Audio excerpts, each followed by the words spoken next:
ಪ್ರಜ್ವಲ್ ರೇವಣ್ಣಗೆ ಇವತ್ತು big day. Prajwal ರೇವಣ್ಣಗೆ ಅತ್ಯಾಚಾರ case ಉರುಳಾಗಿದೆ. ಇವತ್ತು ಶಿಕ್ಷೆಯ ಪ್ರಮಾಣ ಪ್ರಕಟ ಆಗಲಿಕ್ಕಿದೆ. ನಿನ್ನೆ ದೋಷಿ ಅಂತ ತೀರ್ಪನ್ನು ಪ್ರಕಟ ಮಾಡಿದ್ದಾರೆ. ಶಿಕ್ಷೆಯ ಪ್ರಮಾಣವನ್ನ ಇವತ್ತಿಗೆ ಕಾಯ್ದಿರಿಸಲಾಗಿತ್ತು. ಹಾಗಿದ್ರೆ ಎಷ್ಟು ವರ್ಷ ಜೈಲು ಶಿಕ್ಷೆ ಆಗಬಹುದು? ರೇಪ್ ಕೇಸ್ನಲ್ಲಿ ದೋಷಿ ಅಂತ ಈಗಾಗಲೇ ಕೋರ್ಟ್ ತೀರ್ಪನ್ನು ನೀಡಿದೆ. ಪ್ರಜ್ವಲ್ ರೇವಣ್ಣಗೆ ಇವತ್ತು ಶಿಕ್ಷೆಯ ಪ್ರಮಾಣ ಪ್ರಕಟ ಆಗಲಿಕ್ಕಿದೆ. 10 ವರ್ಷ, ಏನಿಲ್ಲ ಅಂದ್ರೂ ಕನಿಷ್ಠ 10 ವರ್ಷ ಜೈಲು ಅಥವಾ ಜೀವಾವಧಿ ಶಿಕ್ಷೆ ಏನಾಗ್ಬೋದು? ಜನಪ್ರತಿನಿಧಿಗಳ ಕೋರ್ಟ್ ತೀರ್ಪಿನತ್ತ ಎಲ್ಲರ ಚಿತ್ತ ನೆಟ್ಟಿದೆ. ಮಾಜಿ ಸಂಸದ ಪ್ರಜ್ವಲ್ ರೇವಣ್ಣಗೆ ಜೈಲೇ ಗತಿ, ಬೇರೆ ರೀತಿಯ ಆಯ್ಕೆಗಳು ಇಲ್ಲ. ಅದನ್ನು ಚಾಲೆಂಜ್ ಮಾಡ್ಬೋದು, ಆ ಮಾತು ಬೇರೆ. ಕೋರ್ಟಲ್ಲಿ ಮತ್ತೆ ಹೈಕೋರ್ಟ್ಗೆ ಹೋಗಿ ಅದನ್ನು ಚಾಲೆಂಜ್ ಮಾಡ್ಬೋದು ತೀರ್ಪನ್ನೇ. ಆದರೆ ಸದ್ಯ ಅಂತೂ ದೋಷಿ ಅಂತ ಹೇಳಿ ಸಾಬೀತಾಗಿದೆ. ಕೋರ್ಟ್ನ ತೀರ್ಪಿನ ಪ್ರಕಾರ ಕೋರ್ಟ್ ಈತನನ್ನು ದೋಷಿ ಅಂತ ಕರೆದಿದೆ. ಶಿಕ್ಷೆಯ ಪ್ರಮಾಣವನ್ನು ಇವತ್ತು ಪ್ರಕಟ ಮಾಡಲಿಕ್ಕಿದೆ. ಹಾಗಿದ್ರೆ ಏನಾಗಬಹುದು ಅಂತ ಹೇಳಿ, 10 ವರ್ಷ ಜೈಲ ಅಥವಾ ಜೀವಾವಧಿ ಶಿಕ್ಷೆನ ಅನ್ನುವಂಥ ಪ್ರಶ್ನೆ ಇದೆ.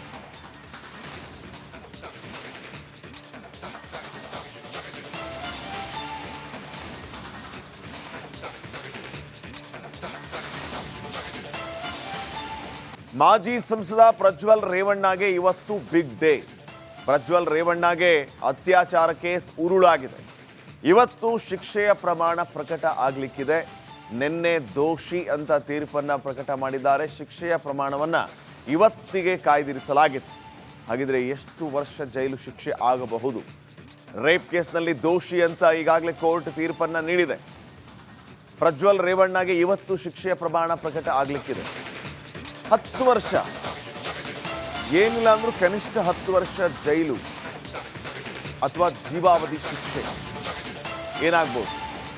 ಜನಪ್ರತಿನಿಧಿಗಳ ಕೋರ್ಟ್ ತೀರ್ಪಿನತ್ತ ಎಲ್ಲರ ಚಿತ್ತ ನೆಟ್ಟಿದೆ. ಮಾಜಿ ಸಂಸದ ಪ್ರಜ್ವಲ್ ರೇವಣ್ಣಗೆ ಜೈಲೇ ಗತಿ, ಬೇರೆ ರೀತಿಯ ಆಯ್ಕೆಗಳು ಇಲ್ಲ. ಅದನ್ನು ಚಾಲೆಂಜ್ ಮಾಡ್ಬೋದು, ಆ ಮಾತು ಬೇರೆ. ಕೋರ್ಟಲ್ಲಿ ಮತ್ತೆ ಹೈಕೋರ್ಟ್ಗೆ ಹೋಗಿ ಅದನ್ನು ಚಾಲೆಂಜ್ ಮಾಡ್ಬೋದು ತೀರ್ಪನ್ನೇ. ಆದರೆ ಸದ್ಯ ಅಂತೂ ದೋಷಿ ಅಂತ ಹೇಳಿ ಸಾಬೀತಾಗಿದೆ. ಕೋರ್ಟ್ನ ತೀರ್ಪಿನ ಪ್ರಕಾರ ಕೋರ್ಟ್ ಈತನನ್ನು ದೋಷಿ ಅಂತ ಕರೆದಿದೆ. ಶಿಕ್ಷೆಯ ಪ್ರಮಾಣವನ್ನು ಇವತ್ತು ಪ್ರಕಟ ಮಾಡಲಿಕ್ಕಿದೆ. ಹಾಗಿದ್ರೆ ಏನಾಗಬಹುದು ಅಂತ ಹೇಳಿ, 10 ವರ್ಷ ಜೈಲ ಅಥವಾ ಜೀವಾವಧಿ ಶಿಕ್ಷೆನ ಅನ್ನುವಂಥ ಪ್ರಶ್ನೆ ಇದೆ.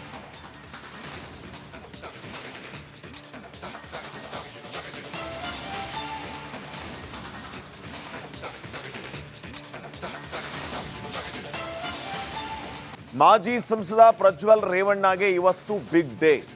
ಪ್ರಜ್ವಲ್ ರೇವಣ್ಣಗೆ ಅತ್ಯಾಚಾರ ಕೇಸ್ ಉರುಳಾಗಿದೆ. ಇವತ್ತು ಶಿಕ್ಷೆಯ ಪ್ರಮಾಣ ಪ್ರಕಟ ಆಗಲಿಕ್ಕಿದೆ.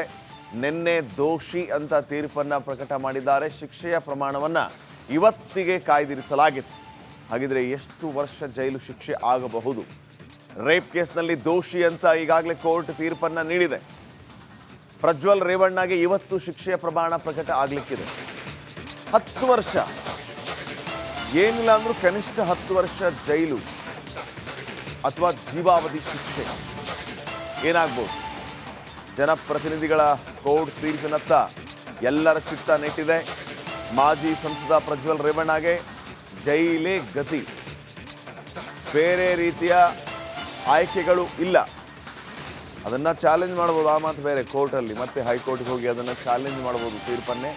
ಆದರೆ ಸದ್ಯ ಅಂತೂ ದೋಷಿ ಅಂತ ಹೇಳಿ ಸಾಬೀತಾಗಿದೆ. ಕೋರ್ಟ್ನ ತೀರ್ಪಿನ ಪ್ರಕಾರ ಕೋರ್ಟ್ ಈತನನ್ನು ದೋಷಿ ಅಂತ ಕರೆದಿದೆ. ಶಿಕ್ಷೆಯ ಪ್ರಮಾಣವನ್ನು ಇವತ್ತು ಪ್ರಕಟ ಮಾಡಲಿಕ್ಕಿದೆ. ಹಾಗಿದ್ರೆ ಏನಾಗಬಹುದು ಅಂತ ಹೇಳಿ, 10 ವರ್ಷ ಜೈಲ ಅಥವಾ ಜೀವಾವಧಿ ಶಿಕ್ಷೆನ ಅನ್ನುವಂಥ ಪ್ರಶ್ನೆ ಇದೆ.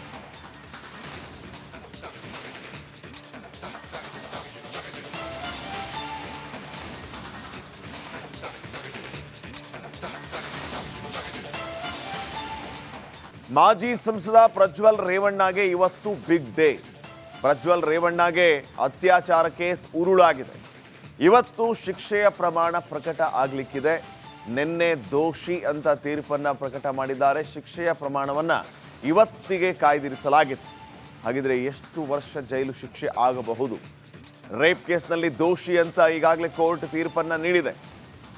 ಪ್ರಜ್ವಲ್ ರೇವಣ್ಣಗೆ ಇವತ್ತು ಶಿಕ್ಷೆಯ ಪ್ರಮಾಣ ಪ್ರಕಟ ಆಗಲಿಕ್ಕಿದೆ. 10 ವರ್ಷ, ಏನಿಲ್ಲ ಅಂದ್ರೂ ಕನಿಷ್ಠ 10 ವರ್ಷ ಜೈಲು ಅಥವಾ ಜೀವಾವಧಿ ಶಿಕ್ಷೆ ಏನಾಗ್ಬೋದು. ಜನಪ್ರತಿನಿಧಿಗಳ ಕೋರ್ಟ್ ತೀರ್ಪಿನತ್ತ ಎಲ್ಲರ ಚಿತ್ತ ನೆಟ್ಟಿದೆ. ಮಾಜಿ ಸಂಸದ ಪ್ರಜ್ವಲ್ ರೇವಣ್ಣಗೆ ಜೈಲೇ ಗತಿ, ಬೇರೆ ರೀತಿಯ ಆಯ್ಕೆಗಳು ಇಲ್ಲ. ಅದನ್ನು ಚಾಲೆಂಜ್ ಮಾಡ್ಬೋದು, ಆ ಮಾತು ಬೇರೆ. ಕೋರ್ಟಲ್ಲಿ ಮತ್ತೆ ಹೈಕೋರ್ಟ್ಗೆ ಹೋಗಿ ಅದನ್ನು ಚಾಲೆಂಜ್ ಮಾಡ್ಬೋದು ತೀರ್ಪನ್ನೇ. ಆದರೆ ಸದ್ಯ ಅಂತೂ ದೋಷಿ ಅಂತ ಹೇಳಿ ಸಾಬೀತಾಗಿದೆ ಕೋರ್ಟ್ನ ತೀರ್ಪಿನ ಪ್ರಕಾರ. ಕೋರ್ಟ್ ಈತನನ್ನು ದೋಷಿ ಅಂತ ಕರೆದಿದೆ. ಶಿಕ್ಷೆಯ ಪ್ರಮಾಣವನ್ನು ಇವತ್ತು ಪ್ರಕಟ ಮಾಡಲಿಕ್ಕಿದೆ. ಹಾಗಿದ್ರೆ ಏನಾಗಬಹುದು ಅಂತ ಹೇಳಿ, 10 ವರ್ಷ ಜೈಲ ಅಥವಾ ಜೀವಾವಧಿ ಶಿಕ್ಷೆನ ಅನ್ನುವಂಥ ಪ್ರಶ್ನೆ ಇದೆ.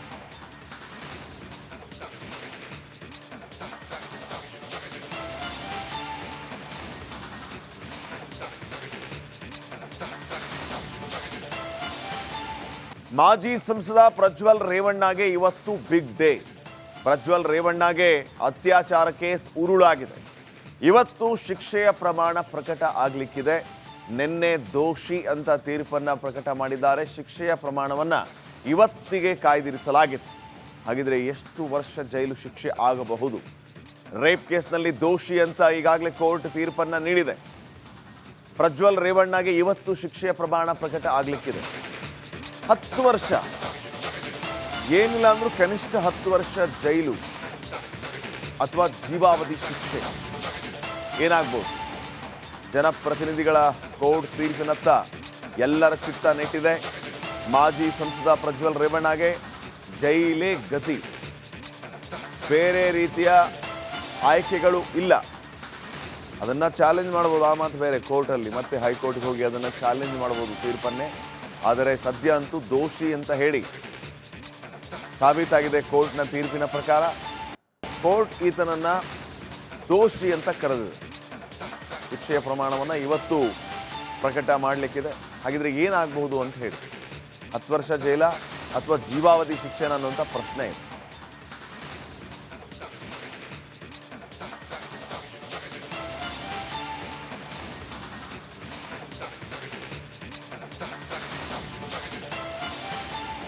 ಮಾಜಿ ಸಂಸದ ಪ್ರಜ್ವಲ್ ರೇವಣ್ಣಗೆ ಇವತ್ತು ಬಿಗ್ ಡೇ. ಪ್ರಜ್ವಲ್ ರೇವಣ್ಣಗೆ ಅತ್ಯಾಚಾರ ಕೇಸ್ ಉರುಳಾಗಿದೆ. ಇವತ್ತು ಶಿಕ್ಷೆಯ ಪ್ರಮಾಣ ಪ್ರಕಟ ಆಗಲಿಕ್ಕಿದೆ. ನಿನ್ನೆ ದೋಷಿ ಅಂತ ತೀರ್ಪನ್ನ ಪ್ರಕಟ ಮಾಡಿದ್ದಾರೆ. ಶಿಕ್ಷೆಯ ಪ್ರಮಾಣವನ್ನ ಇವತ್ತಿಗೆ ಕಾಯ್ದಿರಿಸಲಾಗಿದೆ. ಹಾಗಿದ್ರೆ ಎಷ್ಟು ವರ್ಷ ಜೈಲು ಶಿಕ್ಷೆ ಆಗಬಹುದು? ರೇಪ್ ಕೇಸ್ನಲ್ಲಿ ದೋಷಿ ಅಂತ ಈಗಾಗಲೇ ಕೋರ್ಟ್ ತೀರ್ಪನ್ನ ನೀಡಿದೆ. ಪ್ರಜ್ವಲ್ ರೇವಣ್ಣಗೆ ಇವತ್ತು ಶಿಕ್ಷೆಯ ಪ್ರಮಾಣ ಪ್ರಕಟ ಆಗಲಿಕ್ಕಿದೆ. 10 ವರ್ಷ, ಏನಿಲ್ಲ ಅಂದ್ರೂ ಕನಿಷ್ಠ 10 ವರ್ಷ ಜೈಲು ಅಥವಾ ಜೀವಾವಧಿ ಶಿಕ್ಷೆ ಏನಾಗ್ಬೋದು. ಜನಪ್ರತಿನಿಧಿಗಳ ಕೋರ್ಟ್ ತೀರ್ಪಿನತ್ತ ಎಲ್ಲರ ಚಿತ್ತ ನೆಟ್ಟಿದೆ. ಮಾಜಿ ಸಂಸದ ಪ್ರಜ್ವಲ್ ರೇವಣ್ಣಗೆ ಜೈಲೇ ಗತಿ, ಬೇರೆ ರೀತಿಯ ಆಯ್ಕೆಗಳು ಇಲ್ಲ. ಅದನ್ನು ಚಾಲೆಂಜ್ ಮಾಡ್ಬೋದು, ಆ ಮಾತು ಬೇರೆ. ಕೋರ್ಟಲ್ಲಿ ಮತ್ತೆ ಹೈಕೋರ್ಟ್ಗೆ ಹೋಗಿ ಅದನ್ನು ಚಾಲೆಂಜ್ ಮಾಡ್ಬೋದು ತೀರ್ಪನ್ನೇ. ಆದರೆ ಸದ್ಯ ಅಂತೂ ದೋಷಿ ಅಂತ ಹೇಳಿ ಸಾಬೀತಾಗಿದೆ ಕೋರ್ಟ್ನ ತೀರ್ಪಿನ ಪ್ರಕಾರ. ಕೋರ್ಟ್ ಈತನನ್ನು ದೋಷಿ ಅಂತ ಕರೆದಿದೆ. ಶಿಕ್ಷೆಯ ಪ್ರಮಾಣವನ್ನು ಇವತ್ತು ಪ್ರಕಟ ಮಾಡಲಿಕ್ಕಿದೆ. ಹಾಗಿದ್ರೆ ಏನಾಗಬಹುದು ಅಂತ ಹೇಳಿ, 10 ವರ್ಷ ಜೈಲ ಅಥವಾ ಜೀವಾವಧಿ ಶಿಕ್ಷೆನ ಅನ್ನುವಂಥ ಪ್ರಶ್ನೆ ಇದೆ.